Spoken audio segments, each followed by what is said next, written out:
uyu munsi tuvugana umutoza wa Rayon Sports ntago agitasha iwabo mu Bufaransa, aka kanya tuvugana aracari mu Rwanda, ko uri kwibabaza impamvu atataye mu Bufaransa, nuko tuvugana aka kanya tuvugana yamanjiye kureba imikino afite mu minsi iri imbere, areba yuko azahura n'ikipe ya APR, abona mu minsi zidasaga iminsi 10 yuko azahura n'ikipe ya APR, kandi abona ikipe ye ayisize mu bijanye mbese n'urungabangabo, ikintu twavuga muri control mbi, ndetse reka nze tubyinjiremo turebe ukuntu ibintu bihagaze kabisa. Icyo usabwa ni ugukurikirana video ukaza kuyirangiza ndetse ugakanda subscribe. Reka nze tubyinjiremo ko impamvu yaba yaragiye kuja mu Bufaransa nuko yaramajije kubura umubyeyi we, ndetse avuga yuko imihango yo kumushingura azayikurikirana ari mu gihugu cyacu cy'u Rwanda. Bavuga yuko hari kubura iminsi 10 gusa ubundi ngahita ahura n'ikipe ya APR, ibintu bihinduke fresh gatanu, kandi avuga yuko ari gushiramo imbaraga, ntago azongera gutsindwa ku munsi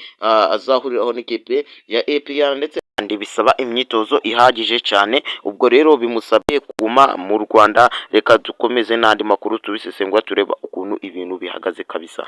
Ukuntu bimeze, bari kuvuga yuko umutoza wa Rayon Sports ari gukora imyitozo ihagije cyane kugira ngo niyongera guhura n'ikipe ya APR ndetse azagaragaze ibikorwa bihambaye, yuko yanze kuja iwabo mu Bufaransa, yuko bavuga yuko mu minsi ziri imbere yaramaze iminsi avuyeyo, bavuga yuko yanavuye asezeye kuri mama we.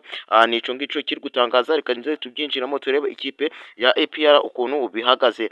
Ikipe ya APR bavuga yuko nayo iri mu myitozo ihangana, kuko yiteguye guhura n'ikipe ya Rayon Sports. Bavuga yuko ndetse nubwo batari kuryama, bari kuvuga yuko ifite guhangana n'ikipe ya Rayon Sports ikazongera kwitsinda. Reka tubyitege turebe ukuntu ibintu bihagaze.